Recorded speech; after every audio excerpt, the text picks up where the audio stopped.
Are you developing IoT solutions? Get ready for tomorrow with Farnell, supporting your design journey from connecting smart sensors to the cloud to implementing AI. Find everything you need at farnell.com. Enjoy this episode with Farnell, a global distributor of electronic products and solutions.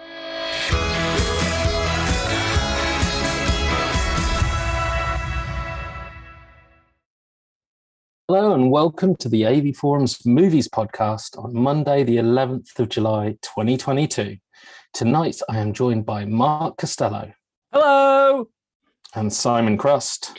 Hello, everybody. Mark, how was your day? Rubbish, thank you, Si. Plus, Mark, just a quick one. Sorry, guys. Mark, how was your day? It was excellent, thank you, Tom. Glad you asked. These in-jokes are great. We have a special guest star in the form of the marvellous Tom Davies. Hi, Tom. Hello. As always. He's been absent for some time because he watched Morbius twice and has been stuck in therapy ever since. So, but you're happy to be back, Tom? Yeah, I'm just thrilled to bits. You're wearing a new T-shirt for the occasion, aren't you? Yeah. Oh, that makes terrible podcasting, doesn't it? Right, who's going to do the competitions? Mark? Oh, go on then, I'll do them. So you can win Blu-rays of Belle, The Lost City and Operation Mincemeat, Studio Canal's Appointment in London, and a Studio Canal Vintage Classics collection of 4 Blu-rays, as well as prizes for half of my July top 10, including The Burning Sea, True Things, and the 3 Criterion titles released this month. There are also 4K competitions for The Northman, Doctor Who and the Daleks, and The Untouchables. So head over to avforums.com/competitions to enter. All competitions are open to eligible AV Forums members resident in the UK. Awesome. Thanks, Mark. You're welcome. We have a bunch of winners. SJ Maxwell won Terra Infamy on Blu-ray. Dora Whitetail won Around the World in 80 Days on Blu-ray. Vernon UK2 won Sister Boniface Mysteries Season 1 on Blu-ray. Rocking and Rambling won Cane Field Killings on DVD. Rob C. 1967 won Sing 2 on Blu-ray. Apollo won Constantine House of Mystery on Blu-ray. Ali B 1475 won The Card Counter on Blu-ray. Nyaria, the Thotep, won the lavish limited edition Drive box set on 4K Hate You. Ooh, Richard 8500 won the podcast exclusive Warriors on Blu-ray. Boom. Nice. Good work, peoples. Good work. Good work. Right, Good tonight is Thor. We're going to talk Thor. We're going to talk Daleks. We're going to talk how amazing Red Sonja is. Isn't that right, Mark? Absolutely. We're going to talk rebuying Star Trek on 4K. And yeah, that's it, I think. So let's start with movies. Thor, Love and Thunder. Who's going to do the love and who's going to do the thunder? Oh, very nice. Nice. Well, shall I start, given it's my verbal diarrhea or even written diarrhea that is currently daubing the site? Or just diarrhea. Know your place, David. There's time. There's time for this. Just hold your horses. Right. So, yes. Well, undoubtedly divisive going from some of the posts in the forums, and I think it always was going to be. It is Taika Waititi again following up Thor Ragnarok.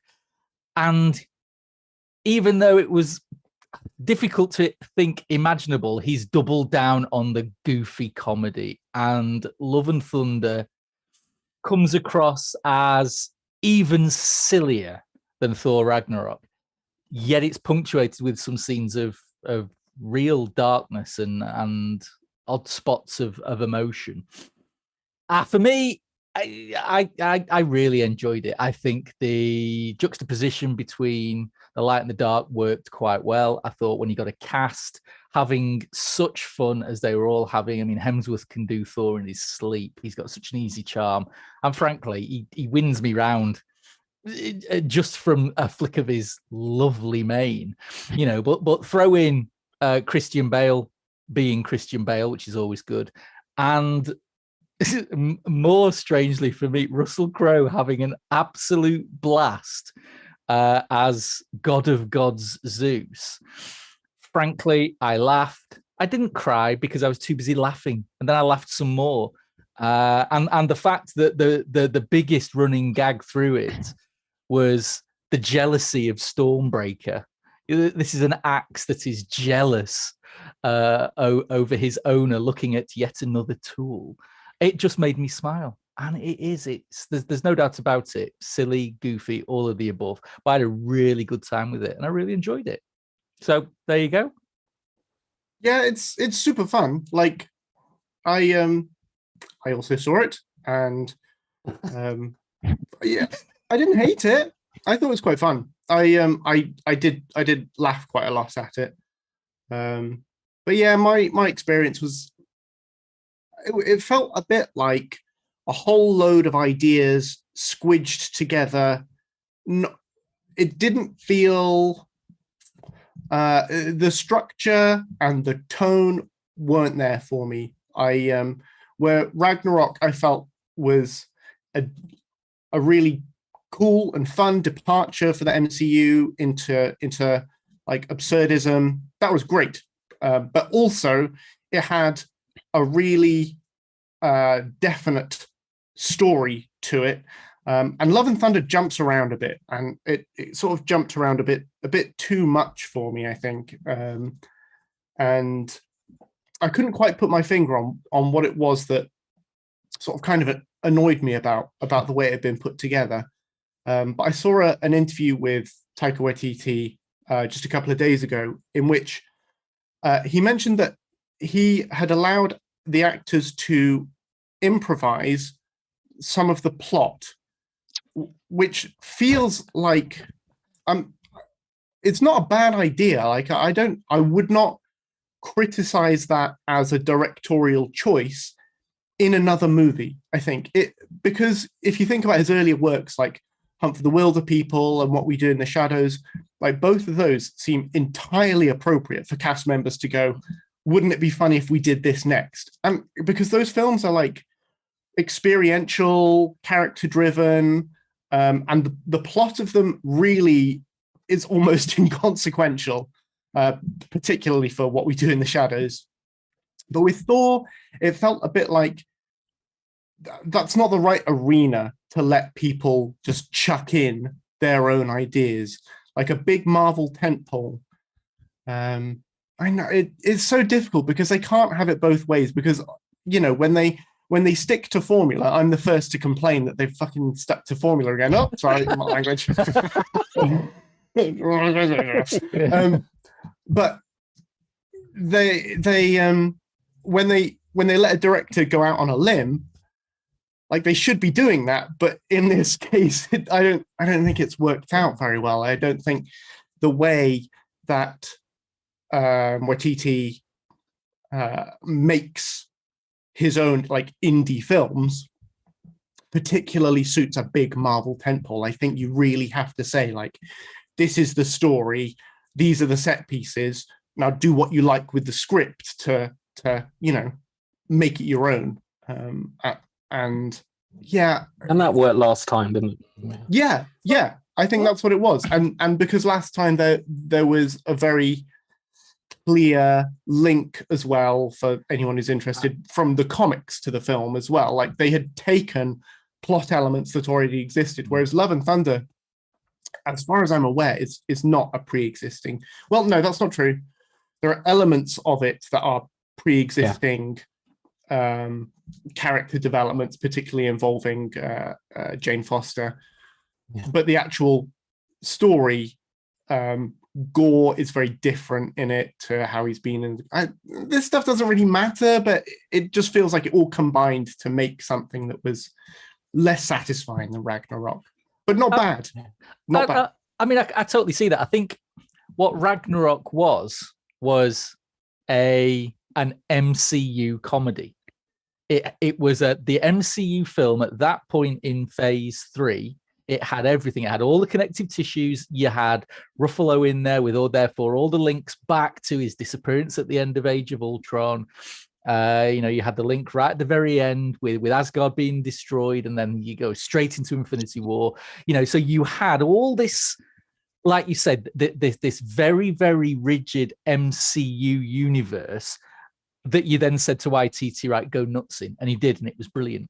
And you're absolutely right this time, but I think this is something you could level at any of the Phase 4 films. There's nothing around it. There is none of that overarching plot line, arcs, what have you. So each of the films have felt very, very individual. They've all felt there's no connective tissue to any of them, bar the obligatory cameos that are shoehorned in one of the 19 post-credit stings. Yeah, and I can completely see where it's Ragnarok unfettered. That's what this is. There's none of that more MCU-ness around it that I think Ragnarok had to possibly balance it, sort of balance some of the wacky craziness out.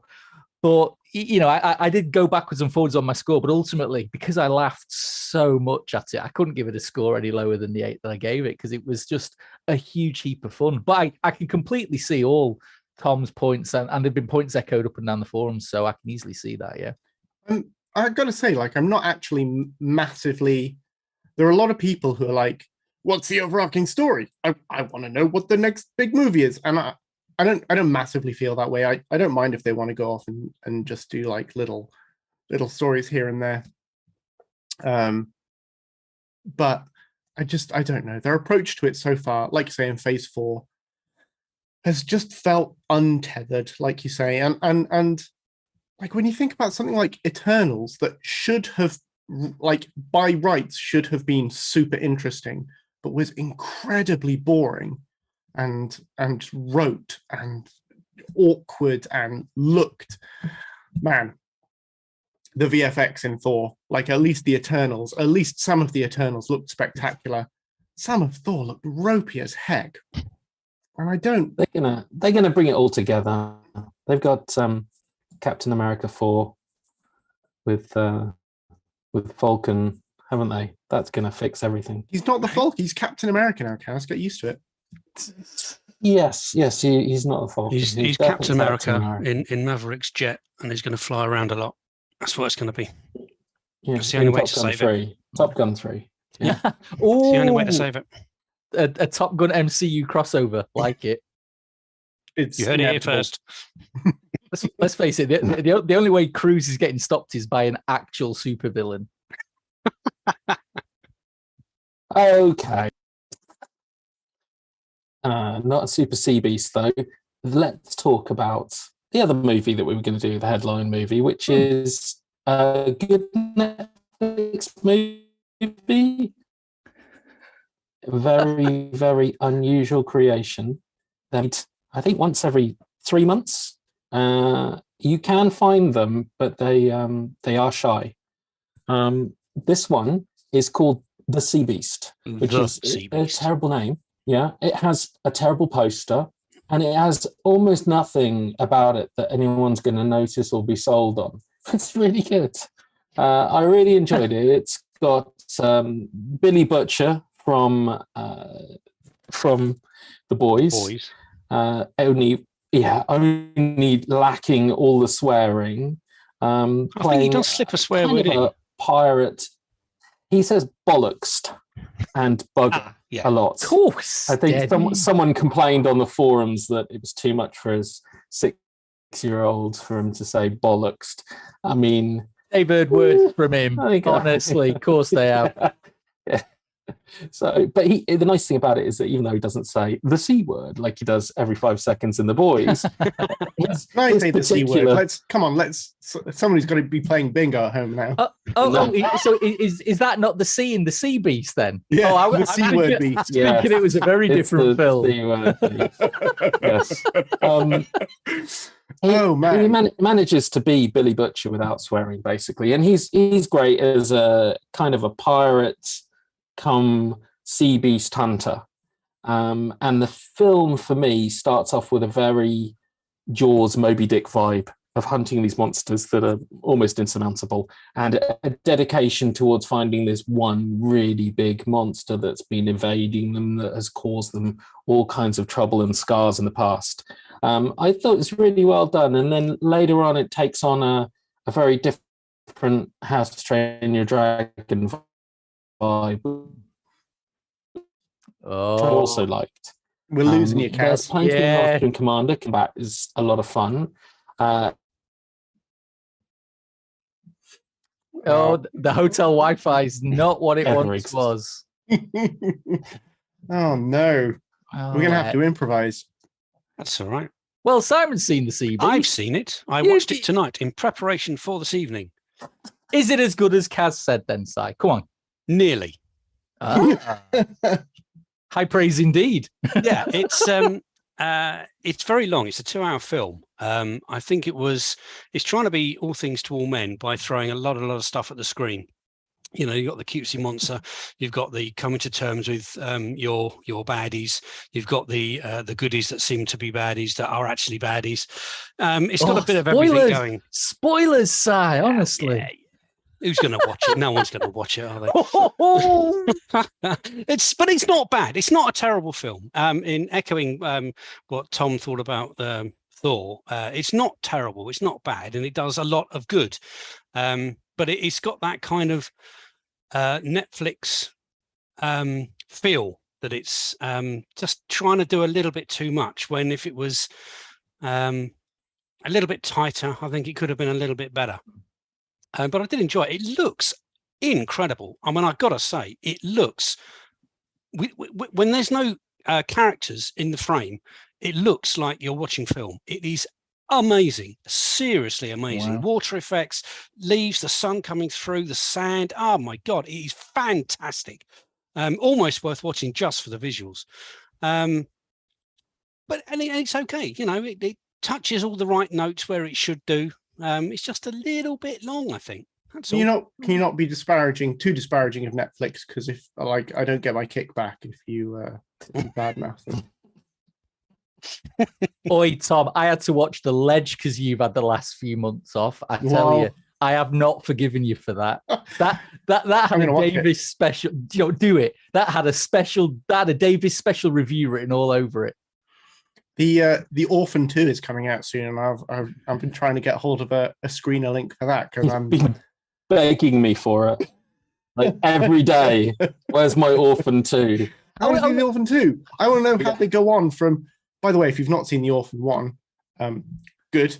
Are we talking about Orphan? The Spanish film. Yeah, the little girl is a woman. Yeah, Spoilers. who's like a 40-year-old Russian woman. Yeah. Oh, sorry. Yeah, that one. Yeah. Where do they go from there? Let's do a sequel to that. Oh, she's still an old woman. Orphan was great. Come on, it was so stupid and it was so violent. Yeah, no, I'm with you on that. Utter garbage, but very enjoyable. Yes, exactly. So yeah, I'm looking forward to the sequel. Oh, so am I, and I'm looking forward to your review almost as much because it's been made with like half the budget, and it's going to be brills. Nice. Ah, excellent. Are you back with us, Kaz? I think maybe one or two words occasionally, if I'm lucky. Yeah. Well, make them count, man. Make them count. Yeah, no. Yes, that's very true. At least I got 80. Let's talk discs. Ooh. Yes. Then I don't have to say anything for another extended period of time, so no one will notice if I disappear. Red Sonja, Mark, tell us why it's the greatest Conan movie ever. Well, look, you all watched it as a kid, and you all thought it was ace because it was a bit like Conan, and Bridget Nielsen was a bit saucy, and I think there was even a little flash of boobs in it at one point. So, we all loved it. However, let's be honest, it is actually terrible. It's properly terrible. The film's biggest asset, Arnold, completely ruins it by literally dropping his loincloth and pissing all over every aspect of the film's narrative and politics. I'm a strong woman. I don't need the help of a man. And along comes Arnold every single time. I think you'll find you do, love. I'll just save you here. It's terrible. So let's get that out of the way. Let's talk about the actual disc, because there is a very worrying trend that is now becoming very apparent from Studio Canal's 4K catalogue. And the transfers that I've seen, certainly going way back to the last few I've looked at, which were Cat's Eye and Discreet Charm of the Bourgeoisie, all color timed by a French lab called Haventi. And these transfers are fantastic in terms of fine detail, in terms of grain management, in terms of debris removal, but they're also color timed completely differently from previous home releases. Most of them have a very, very strong teal push to them. And it's very obvious, even without comparing it to the old discs. And it's just baffling to know why. Obviously not every film has its original cinematographer or director around to help.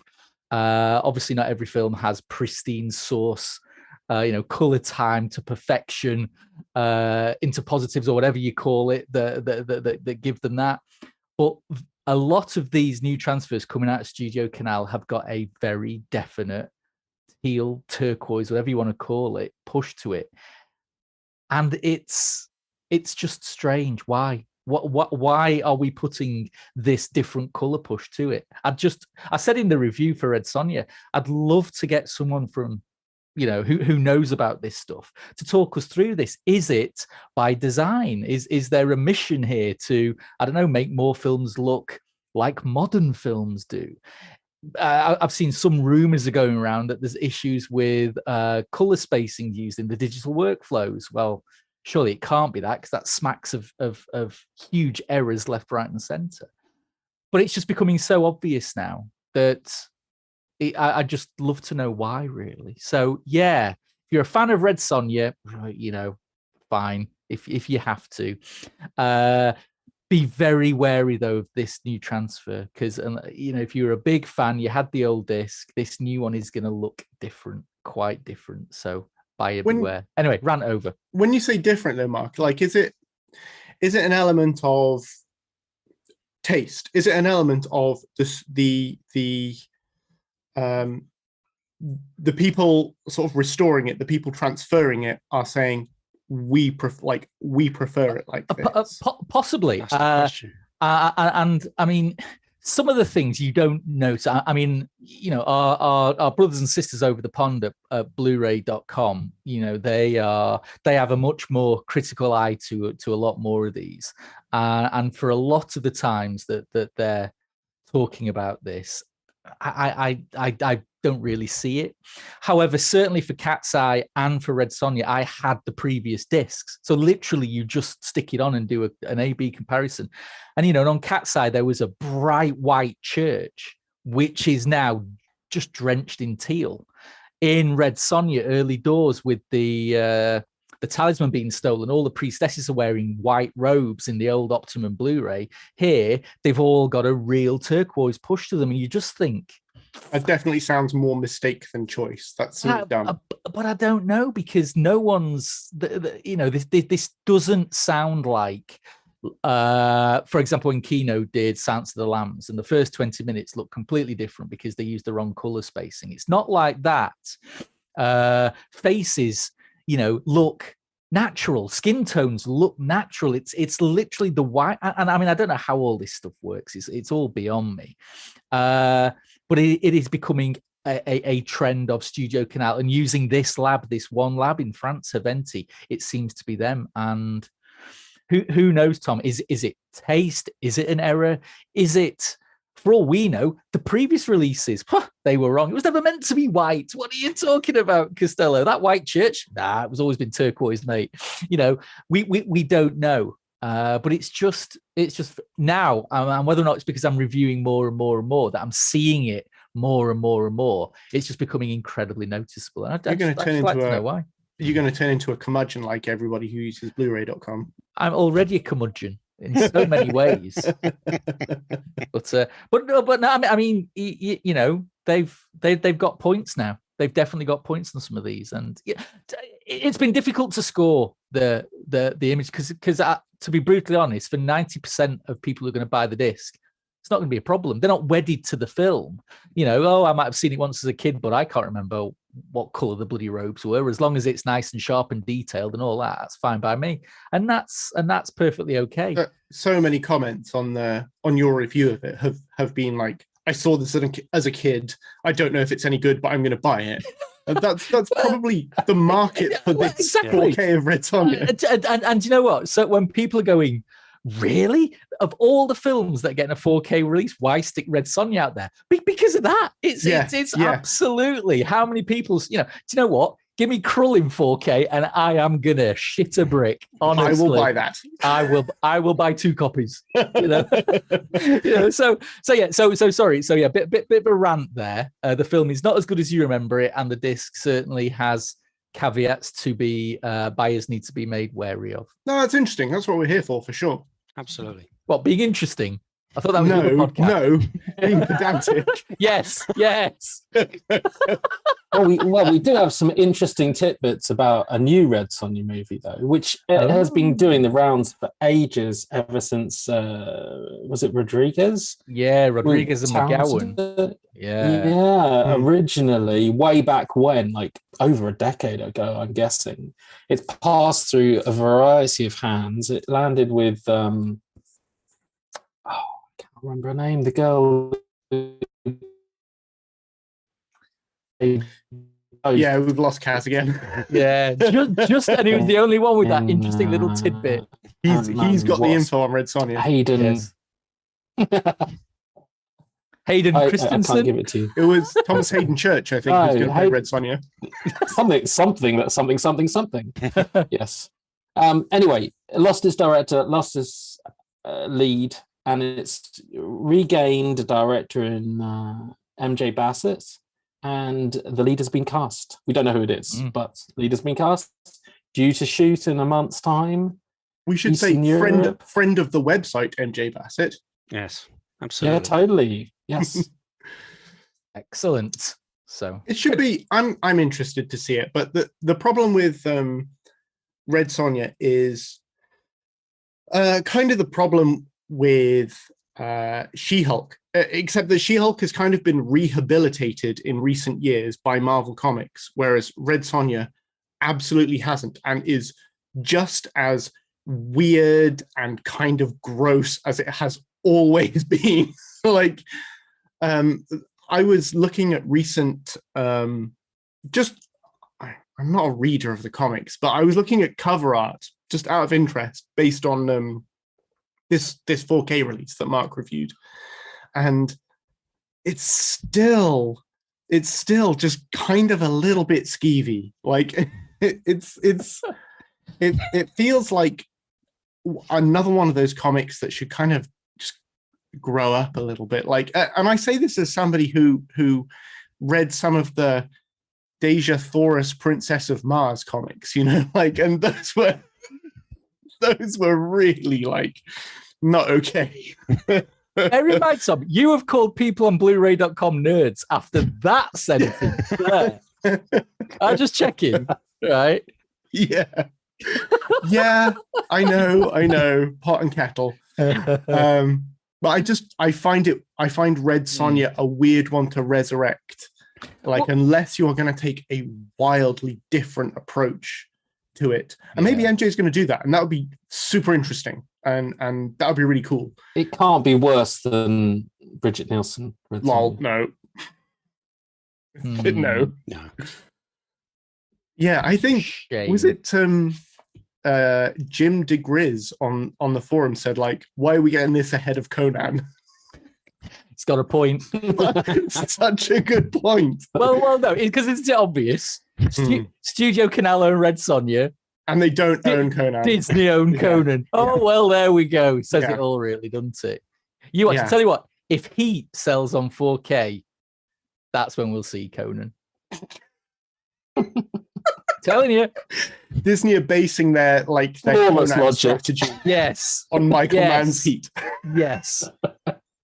I'm telling you. Simon, tell us about Daleks. Daleks were first made, were invented by Terror Nation.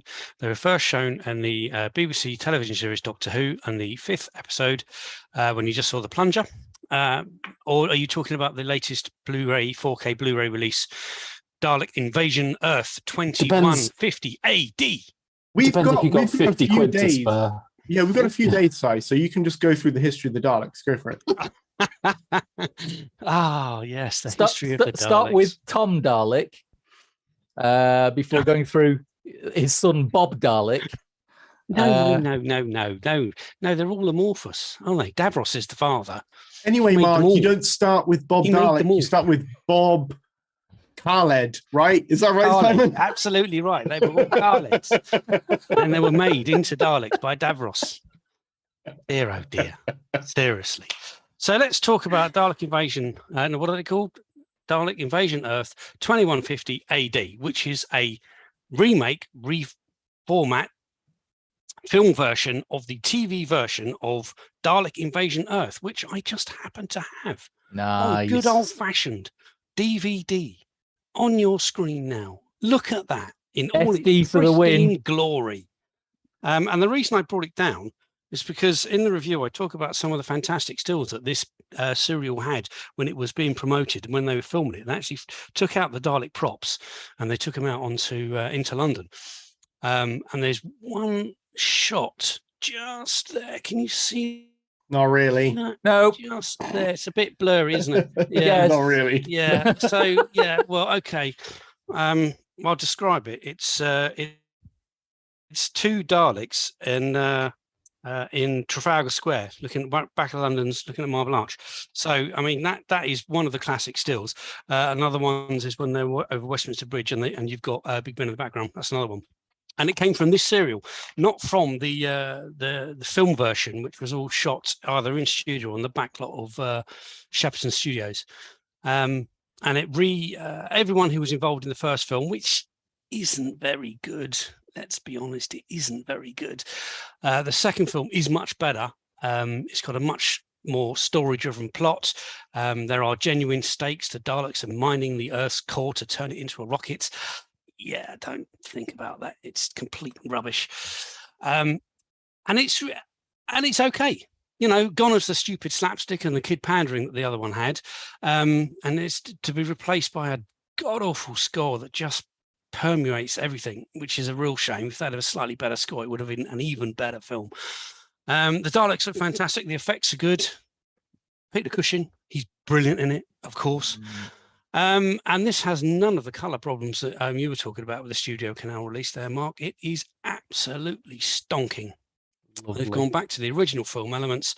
They've run it through the wetgate process. They've digitally cleaned up everything, and it looks immaculate. I mean, it's unbelievable. This film was from 1965 or whenever it was. Yeah, 65. Incredible, absolutely incredible. The sound is mono, LPCM mono, or was it DTH? Might be DTS HD. And that's okay. You know, you can't expect it to be much more than what it is. You know, it gets its information across. It's clear, perfunctory. There's no hiss or distortion. It can go pretty loud. That's great. Effects are good on it. But the picture is amazing. Absolutely amazing. And is that worth the purchase price of that special edition? Maybe. If you really, really, really love the film and you want that special collector's coin, that may make the worth it for the artwork. Purchase worthwhile. Worth it for the artwork. For the artwork, yes. That's people have been cross about the artwork though. What's the matter? Why are people cross about the artwork? I quite like it. Well, it's from the original comics, isn't it? I mean, there's nothing. It's not out of character. It's it's canon. It's how they looked in the original comics. So I don't know. I think they look really lovely. I think on artwork alone, I was like, oh, those are really nice. But I remember not liking the film, so I've not bought them. But I like the way they look. There's a lot to like in the film. Actually, it's not the first one is a chore to get through. I find. Basically because it's too kiddie. Roy Castle, bless him, he's just falling all over the place, and it kind of ruins the film. Dedication's what you need. Even nice one, Mark. Even as like a 10-year-old, which I must have been 10 or 11 when I saw Doctor Who and the Daleks, I didn't get it. I like, and this was the time when I was based on this one. Yeah. this was the time when I was watching all of the, BBC reran one key story from each Doctor in the sort of late 30th 80s. anniversary? Might have been the 30th anniversary. Maybe it was. And so I was into Doctor Who at the time, and I just, man, I really disliked those movies when I was a kid. Yeah, they kind of, but there's equally said there's a whole raft of people who adore them. The Daleks in colour, which the first time you could see them. I mean, the films came and went. They were a big thing because Dalek Mania was massive, absolutely massive at the time. So you can see why they did it. It's strange why they didn't go on to make the third film though. There were plans to Turn the Chase, which was the film, which was the TV serial that was going on while Dalek Invasion Earth was being played. So there were plans to make another one, but I guess the producers went, "Oh no, we're done now. Daleks are done. We smashed up all we smashed them all up." They drove them all down the can to promote the film, and when they drove them back, they all fell off and they all come back broken. So they lost all the props. So there we go. What a shame. Si, can I ask, mate? Have you got the full retail version, or did you get sent screener discs? No, I got a screener. All right, because I'm dying to know about the non-disc extras, because these $49.99 price points are really toppy. Mark's a coin collector, and he really wants the Dalek coin. He wants to come through the big box. Yeah. But that's the thing, isn't it? Because I think I put in the thread, Studio Canal have released these on iTunes with the 4K restoration for $7.99. Yeah. Now that is cheap. That is really cheap. And yet they're asking for 50 quid for the box. Now I get that there'll be a slight quality bump potentially. It's a big box. But surely then it's the extras and the tat. And like, it's a big box. It's like 6 feet wide, 10 feet. It's a full replica Dalek, man. Come on, it's awesome. For 50 It's a heavy box, but it's a big box, right? Is it as big as the Mulholland Drive one? I believe you could actually sleep in that. So I just wonder, because this is one of the biggest price point sort of disparities that I've seen between a digital version and a physical version. And I just, it's bigger on the inside. That's brilliant. Quality. Thanks, Stu. Nice. That's Stuart Wright posting on the chat that it's bigger on the inside. Wasted behind the camera, Stu. Wasted. Yeah. And I'm wasted in front of the camera. I'm not even going to try and get through Unbearable Weight. Oh, come on. I want to talk about that. That's a fun film. Come on. I'll break up. It looks and sounds great. Yeah. And Tom's going to tell you about the movie and about the deleted scene that makes it a better movie. There, your turn. Oh, I'm sorry, Kaz. I don't know anything about the deleted scene that makes it a better movie, except for the fact that it is more Cage versus Cage, which is always fun. I guess we'll talk about it briefly. That Unbearable Weight of Massive Talent is out on 4K, and it is not as fun of a movie as it should be, which is like the consensus. I don't know anyone who's seen it who doesn't think that. Like, it's a good idea, and the script is fun, and Pedro Pascal is great in it.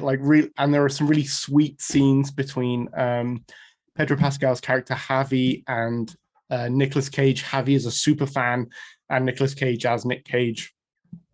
And those bits of the movie are the best part about it, where it is just somebody telling Nick Cage that they are a huge fan and what they like about his films, and Nick Cage just agreeing with them. And it's nice. It's a lot of fun. But it's just not. It's not as inventive. It's not as weird. It's not as like off the hook as it absolutely should be. I'm pretty sure Kaz agreed with this in his 4K review, and I said this in my review when I saw it at the cinema, is that a movie about Nicolas Cage's career needs to be about like the weird breadth of Nicolas Cage's career, and The Unbearable Weight of Massive Talent focuses solely on his like 90s action and how cheesy and fun and bonkers those movies were, and how everybody loves them, like The Rock and Con Air, and it really plays on that stuff, and that's super fun. But I think one of the things I said when I wrote about it was like, there are no jokes about like Bangkok Dangerous or Drive Angry in there. It's like what I wanted to see was something that really appreciated the insane breadth of Nicolas Cage's like 100 movies. Yeah, oeuvre, should we call it?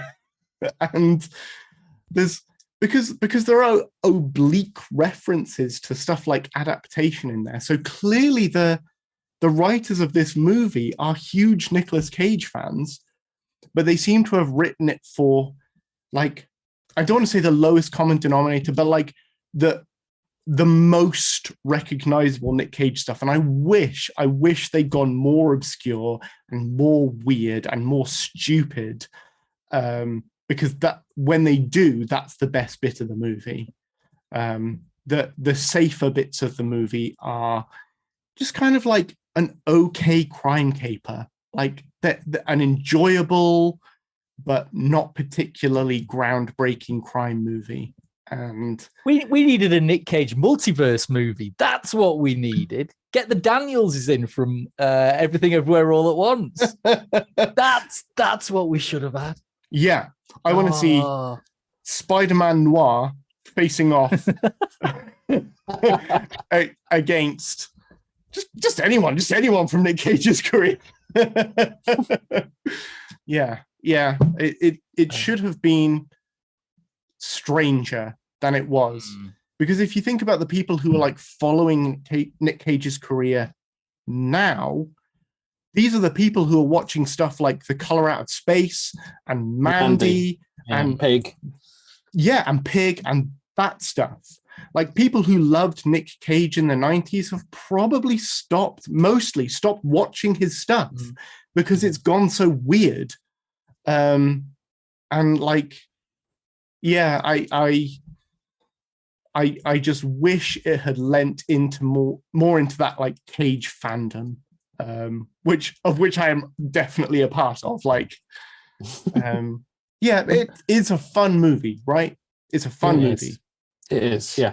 Just could have gone full Cage. No Vampire's Kiss reference, no sale. Yeah, right. No Vampire's Kiss. He doesn't even eat a cockroach. Come on, Nick.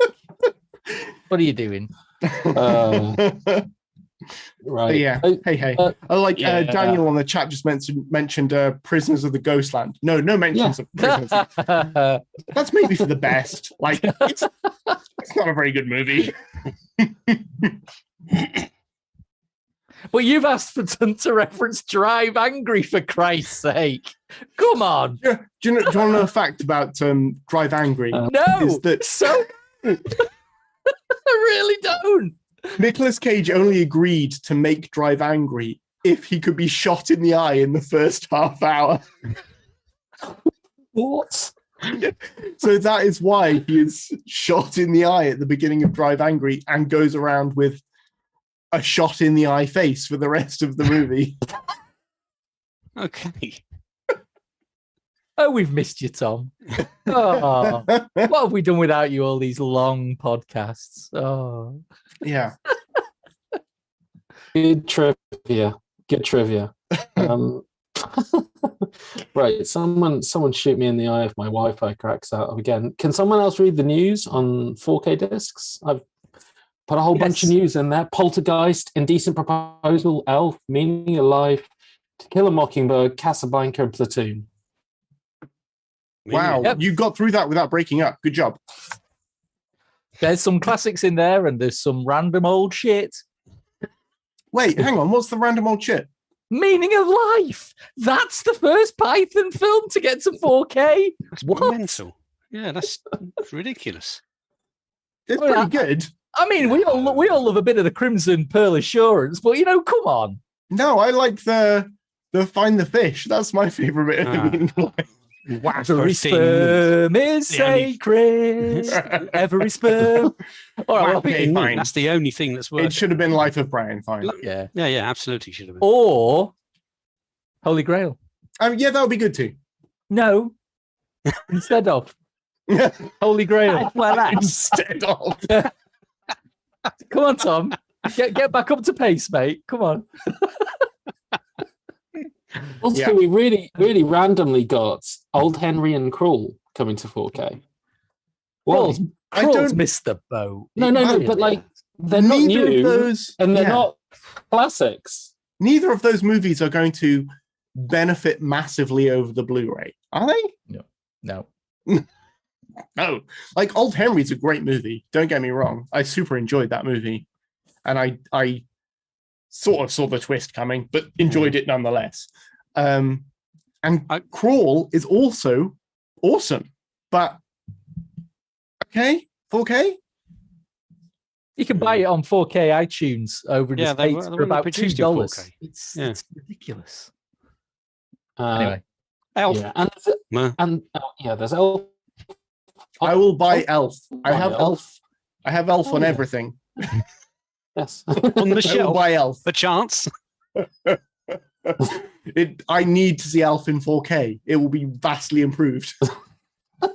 Poor old Jimmy Kahn, of course. Yes. Miss you, Jimmy. Oh no, Yeah. you're right, Mark. Yeah. Sorry, bringing it down a bit there, but yeah, poor old Jimmy. Rip. Yeah. And a really big box for for the motion picture in 4K. I'm not positive, but I think I've been expressly forbidden from buying it. Oh, I've already pre-ordered that bad boy. Well, It's really big box. the three It's a Bigger really than- big box. Bigger than the box for the Daleks. And it's not 50 quid, is it? It's 60 quid. It's like 60 quid. 60 quid or 60 8 quid. Oh, okay, it's 60 quid. But you get 3 discs for that. Woo! You get- No, I Cuts thought of you the got. film. I thought you got three. 5. I thought we Yeah, got you get 5 discs, and one includes a really long cut. Oh, So that I TV see- thing. like, Yeah, with I all the presume unfinished they effects. just extend the entry into the Vija orifice by like. Oh, you watch that potty mouthy dirty bastard. You and your Vija orifices. Honestly. We are now entering the orifice. That's the best bit of the movie, Mark. No, it isn't. We all know that the space dock Enterprise porn is the best bit. Space Dock is now 4 hours long. That shit can last a week as far as I'm concerned. Just pour it into my eyeballs now. I did want it, but I don't think I'll be. But I think I'll be No. waiting for the. Look at the 6th film release. That was the one to get. Exactly. That's got the Because- 2 versions on it, hasn't it? Yeah, the All it's missing director's, is that extra. Yeah. the director's version is going to be And included the box. in there, And it's a Don't forget bigger the box, box. of course. and it's a bigger box. It's just a bigger box. It's all about the bigger box. Mhm. If the 15 over- discs. the overriding message of this podcast is girth matters, people. Girth know what? matters. I have the I've shown it on the podcast before, but I have the Midsummer 4K from A24, and it's so big it doesn't fit on my DVD shelf. that makes it the best film. as far as I'm Exactly. concerned. Exactly. That's bigger on the outside. Anyway, Yeah. was there any more news, Kaz? I can't remember. We can talk a bit of No. TV. You guys both watched Blackbird on Apple. Yes. Mark's opinion on this is invalid, so let's hear that first. All right, here we go. Are you ready? Are you ready for the insight? Oh, look, it's palatable. What's happened to Taron Egerton? It's like he's swallowed 4 other people. I He's mean, beef. man, he is bulked up He's for beef, that right? bad boy. Man. I'm going to need more, quite frankly. I mean, yes, he's in prison. He's a naughty, saucy boy. He's in prison. They've asked him to get close to a serial killer. And lo and behold, there's another serial killer somewhere else doing some killing in a serial fashion. I mean, yeah, I need more than after an hour. Wait. Hang on, Mark. There's another serial killer. Well, I don't know. It can't be the same one. Or can it? Mark, I don't bloody know. the show is set in two different like times. Yeah. So the serial killer in the past is the serial killer. Yeah. It's the same guy. Well, do you know what? It probably just shows why I'm so rubbish at TV. You should watch Severance, Mark. What? Severance. No, Severance no, is great, Mark. No. Right. Do you know what? I was watching. Mark, hang on, I Mark. don't care. I don't care. Mark, How was your day? how's your day? My day is getting shitter by the minute. Thank you very much. No, Blackbird is great. It's yes. Did you Listen to like Tom. Listen to Tom. When it comes to TV, Paramount? speak to Tom. Regardless of what, Mark, it's on Apple TV Plus, and Yes. it is. I'm not sure if my review is out and published yet, but it is Mindhunter meets Making a Murderer. There's a psychological thriller within a jail.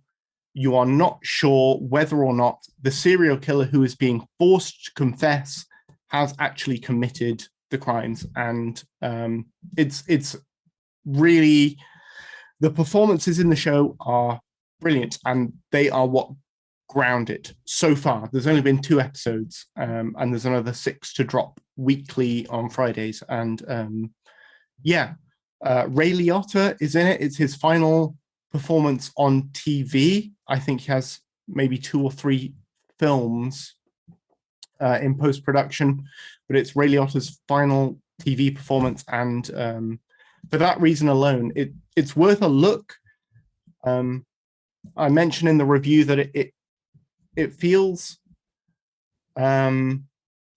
almost a little bit morbid to watch him perform as the character of, he's the father of the main character, and the character that he plays, Big Jim Keen, is unwell, very unwell, and that feels a little bit awkward to watch because Ray Liotta looks very unwell as he's performing it, and that I found a little bit difficult to process. He's a great actor. He was, a great actor, and this is an interesting, although not massively developed, performance from him. So it's interesting to see it posthumously, and for that alone, it's worth a look. But also, I think the story is going to develop in a really interesting way. If you're the type of person who is interested in true crime and the problems with the US justice system, I think that it has potential to be really, really interesting. So there's 2 episodes out at the moment, and go and have a look at those because they're pretty good. Okay. Nice. I don't have Apple TV anymore, so I won't be Oh, watching. But I did watch the last Star Trek. What was the last Star Trek? The last Star Trek, Strange New Worlds. Strange New Worlds, the last episode. Did you just- enjoy? It was quite a clever episode, actually. A very, very strong crossover with one of the original series, an episode called, oh God, I can't remember the name of the episode now. Well, Mark, I remember TOS. Which The one with episode? when they first meet up with the Romulans, and it's all Okay. like the submarine. You know, the battle within, or Do you mean something like Balance that. of Fear? of Terror? Balance of Terror. That's the one. Good So they nerdage, actually people. bring. It's very cleverly done. Can I go into a little bit of spoiler? Can I Go say for it. one name? No. No, I won't say one name anyway. Just tell me. Kirk is in it. I'm giving you permission, Oh, well, Simon. Go hang and on. spoil it. Kirk's in the first episode of Strange New Things. No, Strange it New was Worlds, his brother, Strange wasn't New it? Worlds. His brother It's not Sam. the same Sam Kirk Kirk. was in it. Yeah. This is actually Yeah. Jim Kirk, captain of a different yeah. I'll stop there. But it's quite clever the way they interweave the old episode and the new episode and create a new story from an old episode like that. And I thought that was quite a fitting ending to the serial. And does Anson Mount still have majestic hair? Oh, he's a time we get to the wonderful man. final. A wonderful, wonderful man, full of humility. His hair is awesome. Yeah. Message from Stuart: no spoilers, please. Well, that's why I stopped. That's why. Okay. Sorry. So Anson Mount's hair, he may or may not have hair. May or may not have majestic in the final episode. Okay. You think we're going to win that one? The last Stu, one can you just display there, Stu, on the right, on the little panel on the right hand side? Can we just see Anson Mount's hair? Can we do that, Stu? It's in the Star Trek. It will break the internet if he does. It's that sweet. It's big hair. Wonderful hair. He's great in it, actually. He's I'm really warming to the character. He's got the sort of the energy of a young Kirk, but the authority of a Jean-Luc Picard. So it makes him a very interesting character. He was definitely the best thing about that season of Discovery I watched in full.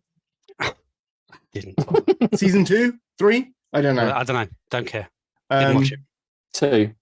But I'm kind of sworn off new Star Trek at the moment, and I can understand that. I can understand it, but this is worth giving a go. Okay, it is. It really is. It really is worth giving a go. I'm just going to wait for another 5 or so people to tell me that it's worth giving it a go.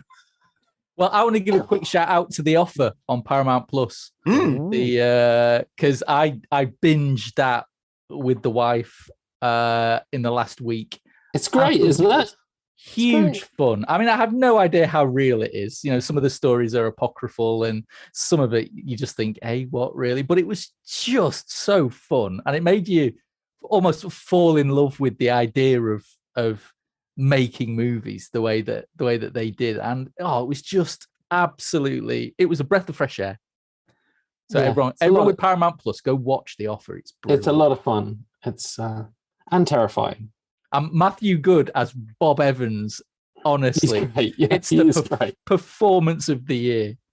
So good. Yeah, he is great, isn't it? So I watch a bit of TV, see? A bit of TV. No, just a little bit. Little bit does a lot. Right. Mark, can you read the podcast competition? Oh, we have a podcast competition. Is it that time of the We're evening at the end already? Yeah, the end. And then Tom's going to read the sign out. Okay, all right, here we go. Podcast competition. To celebrate the release of Thor, Love and Thunder, we are giving away a copy of Thor Ragnarok, which you can win by using the following question to select the correct answer from the competition page. So very loosely adapting Planet Hulk, which Hulk story does Thor Ragnarok crib from? World War Hulk. That's a tough one. It's World War Hulk. I don't know. Give him Another one of my trademark tough questions. Give him a chance, man. Honestly. Yeah. Right, done. Was that it? Good job, Mark. Thank you, Tom. That's it. I may say it's been an absolute blast having you back on the poddy, Mr. Davies. Yes. It's been great. Thanks for breaking my internet, Tom. I'm just a disruptive influence. Right. Oh, so literally then. Do I need to say this bit that says on the end? That entire bit. Yes. Yeah. Oh, jeez. God. That's it for the AV Forums podcast this week. My thanks to both the hardware and movie teams. If you enjoyed this podcast, please give us a like and subscribe to the channel. Plus, hit the notification bell so you don't miss anything when we publish our live streams like this. Product reviews and more. You can follow us on Twitter, Facebook, and bookmark avforums.com for the latest reviews, news, and videos. Plus, why not leave us a 5-star rating on whichever service you use, if they're allowed. But only if you enjoyed the show. What's that, Mark? Nothing. I was being facetious, Tom. Carry on. You've interrupted me. You've ruined my flow. How was your day, Mark? I would now recommend that you just give us a 4-star review because Mark's ruined that bit. Sorry. Hey, yeah.